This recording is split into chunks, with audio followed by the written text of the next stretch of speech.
talking about the old first disciples came. And then later, we opened a place on 10th Avenue. So I checked all over the movement. And Chadrasekha came to my rescue. He brought his whole family down, and they cooked a feast for everybody. And he went out on book distribution every day. And he introduced me to so many wonderful people. He would go everywhere talking about Krishna. And so he introduced me to one person in Nashville who liked kirtan. Her name was Amy Barnes. And so far, you know Amy, right? You know Amy. So Amy and I, we played together, we chanted together for 18 years, or better, 20 years now. And we've had these Bhakti Yoga retreats, but we had to do them in a place called Gray Bear, because we didn't have a facility. So now we're trying to get a facility. We're going to be adding up to 26 bedrooms. So people can come, we have 30, 40, 50 people at a time who can stay. And we can all make good friends and new camaraderie. We can help each other with our lives and our programs and our difficulties in our spiritual life. So I'd like to turn it over to my dear God brother, Chadrasekha, who's also our cook. We got to give a little round of applause. He said, don't do it yet. You haven't tasted it. You may not want to applaud. No, you always will. This prasadam is delicious because he imbues it with devotion. So ever since 1976, when I came back from India with typhoid fever, I've been a little bit heat sensitive. So it's especially difficult for me. So right after I got over typhoid, I was in the hospital with 104-degree temperature. I thought I was going to die. Nobody knew what I had. Until a little Filipino doctor came in and said, "This boy's got typhoid," because he was very used to it. So I went and recuperated at my parents' house, and they said, "Are you okay? We're going shopping." I said, "Yes, of course, I'm fine." When they came home, I was lying on the floor bleeding from everything, everywhere. And then I had malaria.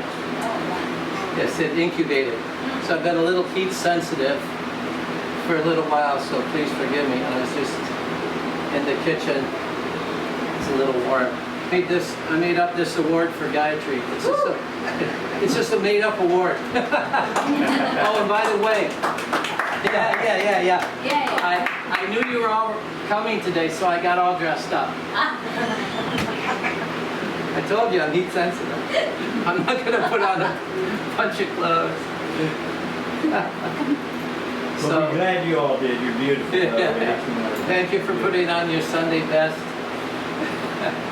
So I made this up out of my mind.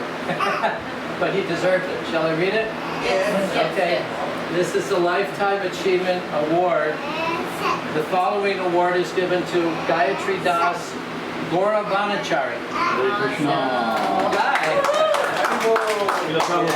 Now Gauravanachari means that he's very happily not maintaining family anymore. Jai! I'm married to you all. Yeah. So he's like a brahmachari with no bills. Uh-oh. Who's wrong about that? He's still got a lot of bills. No family bills.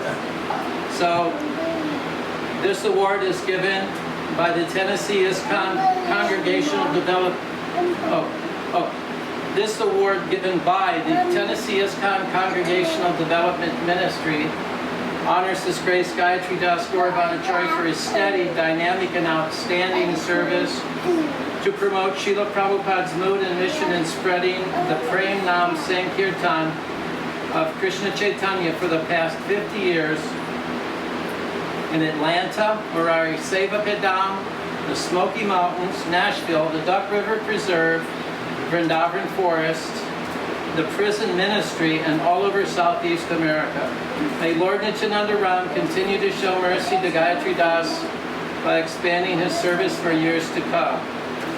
Thank you. I do not deserve it. Prabhupada deserves all the glory.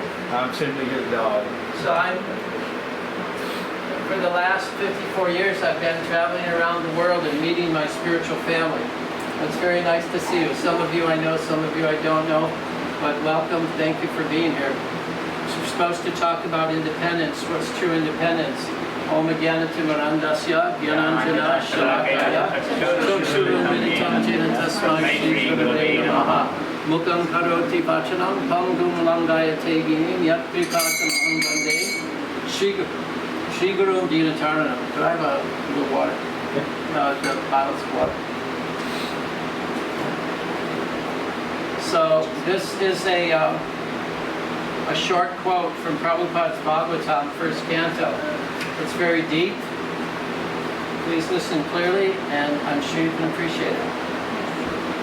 The need of the spirit soul is that he wants to get out of the limited sphere of material bondage and fulfill his desire for complete freedom.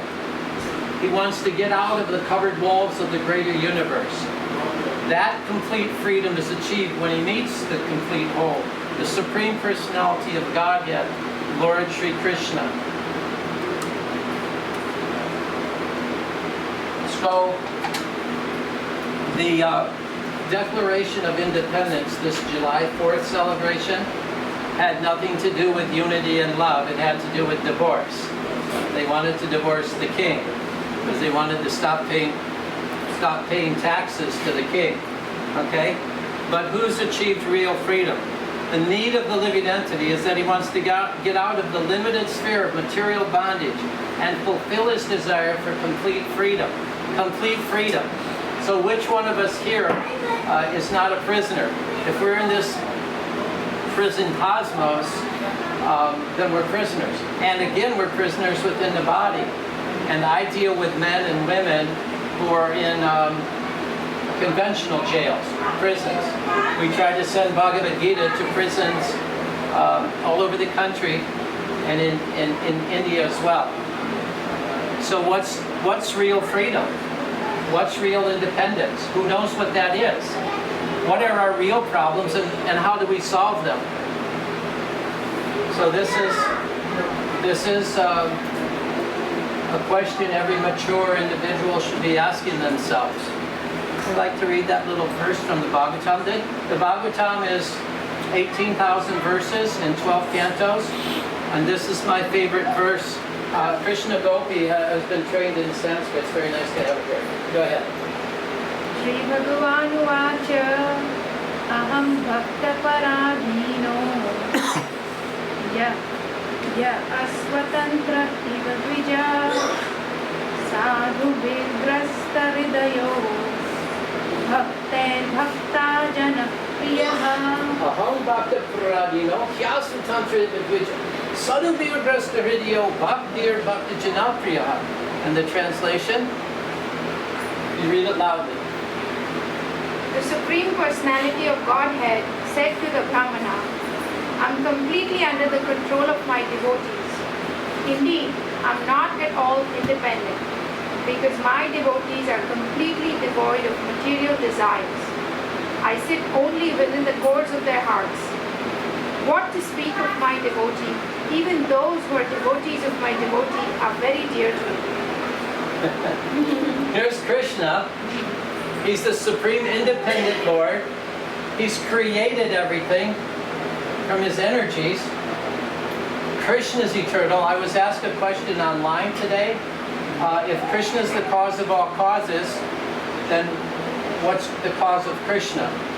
Well, you know what? The problem with that question is that our brains are so teeny. We can't project our relative provincial preconceptions of things to the spiritual realm. We operate in this realm of matter. We think we're our bodies. How unfortunate. I mean, the advanced yogi doesn't, but if we're following the various demands of the body, then to one degree or another we're thinking we're these bodies. And we're imprisoned in this body. So the goal of yoga and of life and of religion and dharma and spirituality is to understand the nature of the soul and understand Krishna's nature. Why is Krishna the supreme independent person? He says, I'm not at all independent, but he's like controlled, just like Krishna when he was a little baby. And the gopis, the elderly gopis of Vrindavan, they clap like this and Krishna would dance. And his bracelets and ankle bells would jingle. And they would just take such pleasure. Krishna was like their puppet. Why? Because his devotees have controlled their senses. They have no other desire other than to please and love Krishna. Bhakti te mukti. What does that mean? Bhakti te mukti means bhakti, or devotional love. Devotional love means I do nothing for myself. I serve Krishna. That's in my self-interest. That fulfills all of my requisite desires as a soul. Maybe not as a body and mind, but as a soul, all my desires can be fulfilled. What are my desires? I want to get out. This is part of my major desires. I want to get out of the covered walls of the greater universe. I want to see the free light in the Spirit. That complete freedom is achieved when I can meet the complete Spirit, Lord Krishna, the Supreme Personality of Godhead. Before I met my spiritual master, Srila Prabhupada, I had many questions, and one of the foremost questions was, who is God? And I asked my mother and said, you don't know until you die, then you go to heaven, you find out. Well, that sure didn't satisfy my intellect. So I asked my priest, and they gave me the same answer, basically.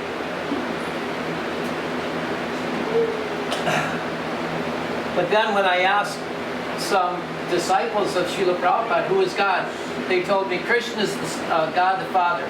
Krishna is the Supreme Personality of Godhead. What's your next question? Oh, I said, Howdy Bo. I said, oh, now we're getting somewhere. Just like I deal with prisoners, and they're Krishna devotees.